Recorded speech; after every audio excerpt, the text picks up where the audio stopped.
In the epics of mankind, light always represents life, hope, and holiness. When lost in the dark of night, even a small flicker of flame is enough to make the fragile creatures named mankind shed tears of joy. But that is only the perspective of those who claim to stand on the side of the sun. This world does not only belong to the light. Deep beneath the cracks of the earth's crust, in the thick black mud pits of Mordor, there is a species born with a completely inverted cosmic theorem. To them, light is not a savior. Light is a cruel acid that erodes flesh and bone. Light is the exposure of weaknesses. Light is ultimate agony. Let us temporarily forget the songs praising the savior Gandalf the White wearing a brilliantly glowing cloak. Today, we will step into the bloodiest battlefield of the Third Age, the Siege of Minas Tirith, through the narrow, murky, and resentful eyes of an orc soldier. Through the lens of darkness, we will realize a terrifying truth. The one mankind calls an angel in the eyes of the demons is actually a cruel supernatural entity, an unkillable cosmic nightmare. They call him by a name whispered in extreme terror, the White Light of Death. To be able to feel the destructive fear that Gandalf sows, first, you must immerse yourself in the dark psychology of the orcs. Orcs are not a natural evolutionary branch of creation. They are the product of the most brutal biological forbidden arts, a disgusting mockery of life created by the evil god Morgoth since the First Age. Because they are molded from pain, hatred, and black magic, the biological structure of the orcs resists everything that represents the Valar gods. The sun, to them, is a giant optical monster in the sky. The sunlight dazzles them, bursts their pale skin, and drains their muscular strength. Therefore, darkness is not merely the absence of light. To the orcs, darkness is a physical armor. Darkness is the mother bringing safety. It is the only air their rotting lungs can fully breathe. That is why, on the fateful day of the Siege of Gondor, the morale of the Mordor army reached the peak of fanaticism. Lord Sauron had granted them the greatest favor, the dawnless day. Sauron had choked out the sun. He pushed the toxic clouds from the volcano Orodruin over the Fel Duath mountains, creating a giant black umbrella swallowing the entire Pelennor plains. Through the lens of the orc soldier standing awaiting orders at the foot of the city wall, this artificial night was absolute proof of their master's omnipotence. Imagine their feeling of power delusion at that moment. Tens of thousands of creatures of darkness standing in broad daylight, right on the enemy's land, but not having to suffer even a weak ray of sunlight. They felt immortal. They looked up at the white stone walls of Minas Tirith, the last proud symbol of mankind, and saw only a cramped cage holding trembling, screaming pieces of fresh meat. In the primal mindset of the orc pack at that time, the world permanently belonged to the night. No power, no light source could pierce through the thick black curtain that the flaming eye had cast. That arrogance reached its peak when Grond, the greatest siege engine of Mordor, was brought into position. Under the incantation of the death magic of the Witch King of Angmar, the giant hammer blows began to pound against the great steel gates of the White City. The sound of splitting metal rang out. The roars of the orc pack seemed to tear eardrums. To the orc soldier standing in the vanguard ranks, the sound of the gates crumbling was the sweetest symphony in the world. He licked the sour drops of sweat on his lips. The bloodlust coursed wildly through his blackened veins.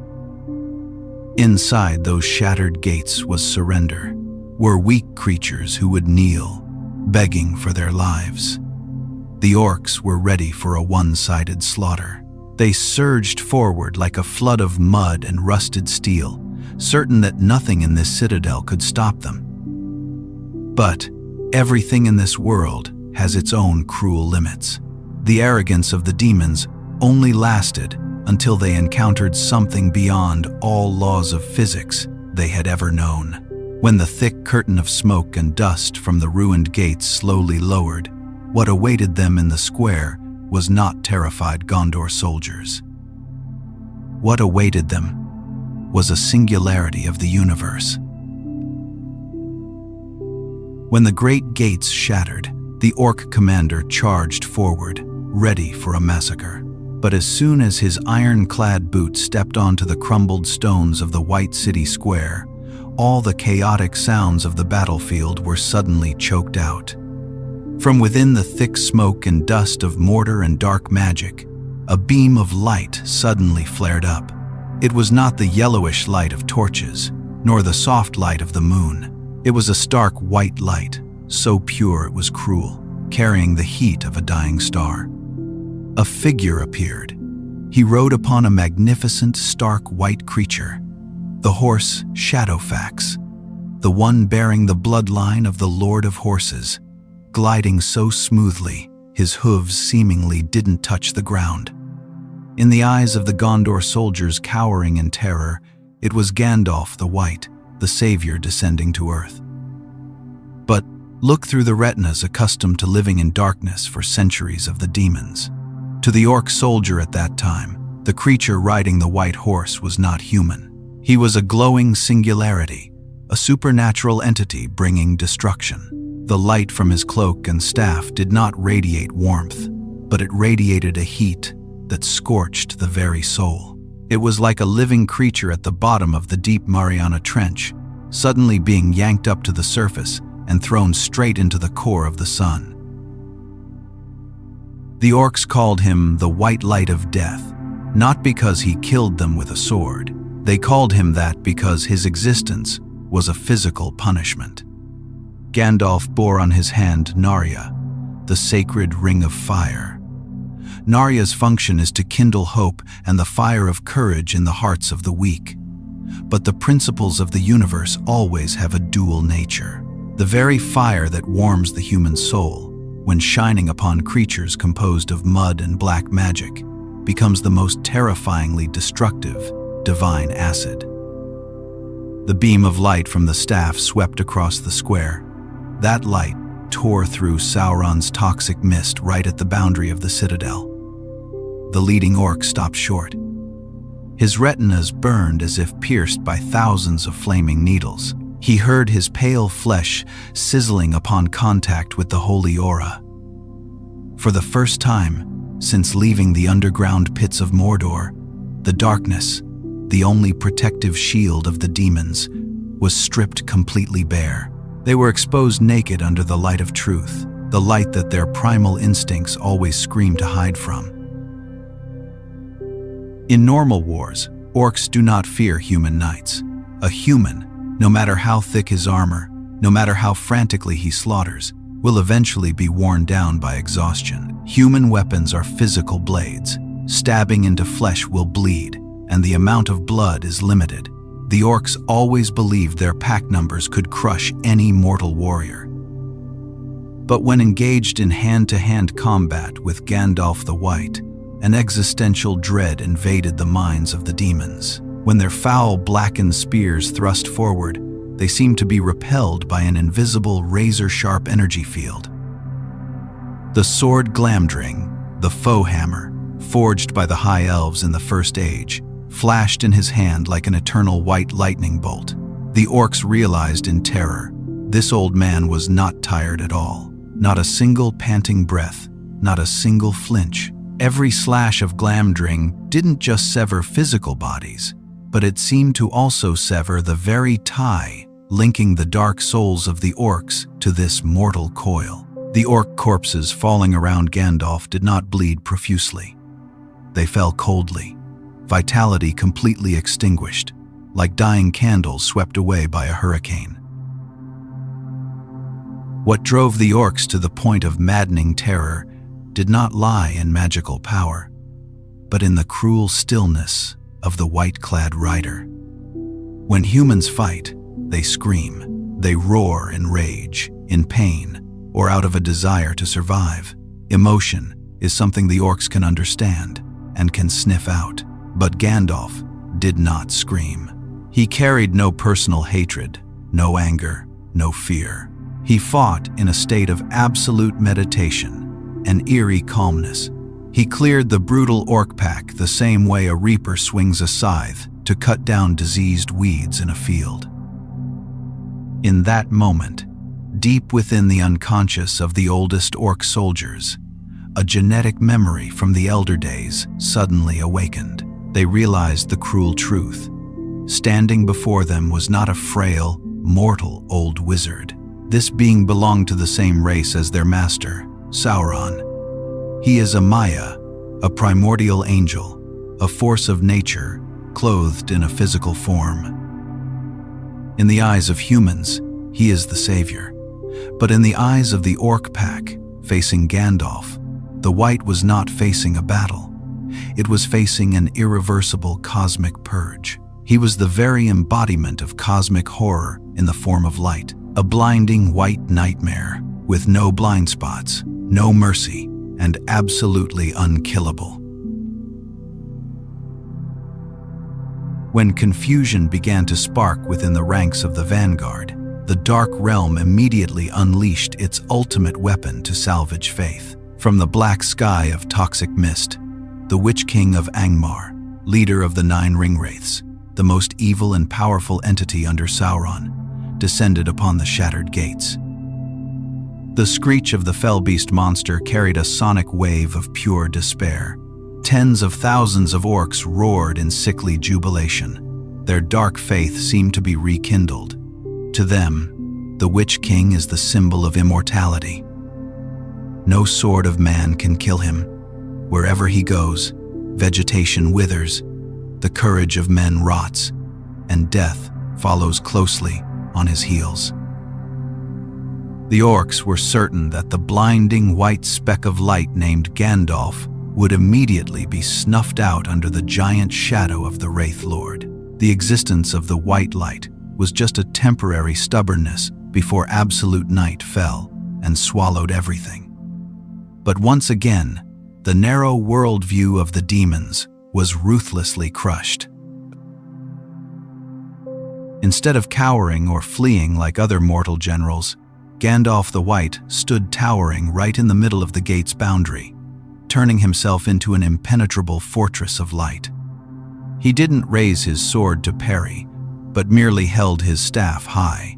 The Witch King drew a brilliantly flaming greatsword, swinging it with deadly magic. But from the perspective of a trembling, observing orc soldier, a psychologically shocking scene unfolded.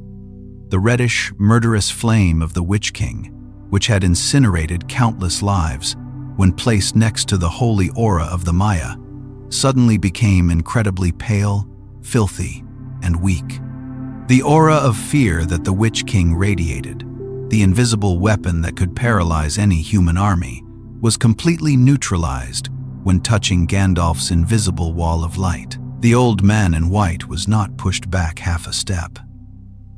He spoke. The sound was not harsh, but carried the weight of the lithosphere, echoing like a prophecy from the First Age. You cannot enter here. Go back to the abyss that prepared you. Fall back. The moment Gandalf spoke, the entire ideology and belief system of the orcs shattered to pieces. A cruel theorem struck straight into the brains of the demons. If even the Witch King of Angmar, the supreme embodiment of fear, Lord Sauron's most capable right hand, is stopped and cannot sway this beam of white light, then what right do they, petty orcs, have to exist here? The Dawnless Day event suddenly became a pathetic deception. Sauron had promised them that the night was absolute, that light was permanently banished from the Pelennor plains. But Gandalf's presence proved the opposite. Mordor's darkness was just a flimsy tarp, an inferior artificial magic trying to cover up a primordial light tens of thousands of times more majestic. That mass of light did not come from the sun. It came from the source of the universe, and it was standing right in front of them, in the form of an old man. Fanaticism disappeared without a trace, giving way to mass hysteria. The fear of the Orc pack now was no longer a tactical fear, fear of losing a battle or fear of dying by human swords. It was an ontological fear of annihilation. That white light didn't just want to slaughter them, it wanted to erase their existence from the cycle of all things.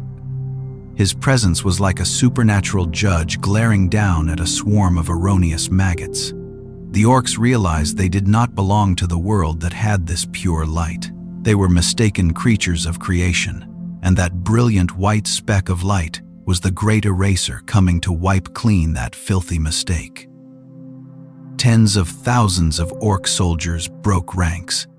They did not retreat on orders, but turned and fled, following the most primal survival instinct, tearing at each other, trampling over the corpses of their own kind, throwing away shields, armor, and weapons. The monsters tried to burrow into any dark crevice they could find, just to escape the invisible radiation burning deep into their minds. The enemy had not swung a single spear to counterattack, but the psychological fortress of the Dark Legion was completely burned down. The white light of death had officially completed its purification ritual, preparing to pave the way for an event even more terrifying for the demons, the return of the real sun. Right at the moment, the psychological fortress of the Mordor Legion was smashed by the silent yet cruel presence of Gandalf the White. The universe seemed to answer his call as well. Sauron's great Dawnless Day event, the artificial miracle the Orcs believed in absolutely, began to crumble. A wind from the sea blew in, carrying the purity of nature, dispelling the thick, toxic mist. And then, on the distant hillside, the earth-shattering horn blasts of the Rohan cavalry, Rohirrim, rang out. King Theoden had led 6,000 spears to the rescue. But the worst thing for the demon pack did not lie in the number of cavalry, but in what followed behind their backs: the sun. The brilliant, dazzling morning sun rose from the east. Through the lens of humans, it was the dawn of hope, the golden light gilding the spears of the rescue army. But through the narrow, gray eyes of the Orc soldier, the combination of the dawn light and the battle horns was nothing less than a death knell from hell. That harsh golden light shone straight into their eyeballs, burned their pale skin, exposing their hunched, deformed figures in the middle of an open plain with nowhere left to hide. And this is the moment the cruelest truth of Middle-earth dealt a fatal blow to the psychology of the monster pack. They realized they had fallen into a perfect trap of the universe, a pincer of light. Look at their tragic situation. If they ran toward the city of Minas Tirith, they would have to face Gandalf's white light, the primordial energy that incinerates souls and denies their existence. But if they turned their backs and fled out to the plains, they would be crushed under the iron hooves of the Rohan cavalry, under the golden light of the sun, the physical light that burns their bodies and strips away their strength. The Orcs at this moment were no different from foul-smelling insects trapped in a glass jar, and Gandalf was the one holding the giant magnifying glass, focusing all the light of the gods straight at them. No magic of Sauron could salvage this situation. There was no way back. The sturdiest wall of Minas Tirith was not white stone, but the silent, cold speck of light standing right before that broken gate. Gandalf had held that boundary of life and death long enough for the universe to awaken itself and clean up the garbage of the night. The story of the Siege of Minas Tirith, when told in reverse from the perspective of darkness, leaves us with a bitter philosophical aftertaste and a choking poignancy. We are always taught to hate the Orc packs, to clap and celebrate when seeing the swords and blades of heroes cleave their skulls in two. But rising above hatred, the existence of the Orc species is actually the most cruel tragedy J.R.R. Tolkien ever wrote.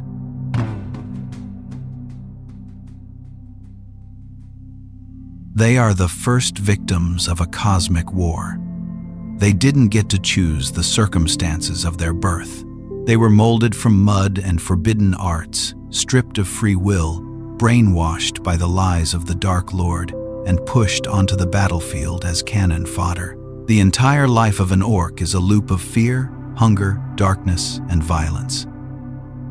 And then, when they stood at the peak of complacency, believing they were about to touch victory, the universe sent a transcendent entity like Gandalf the White.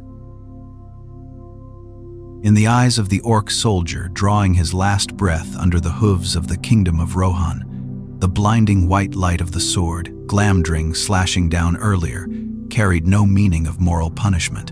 It was like an unavoidable natural disaster, an earthquake, a tsunami, a cosmic truth beyond their petty cognitive limits. The one humans revered as a benevolent savior to the dark realm was a destroyer without mercy. The white light of death wiped the impurity from the Pelennor plains, bringing peace to mankind. But that great purification also simultaneously nailed a brutal theorem onto the fate of the creatures belonging to the night.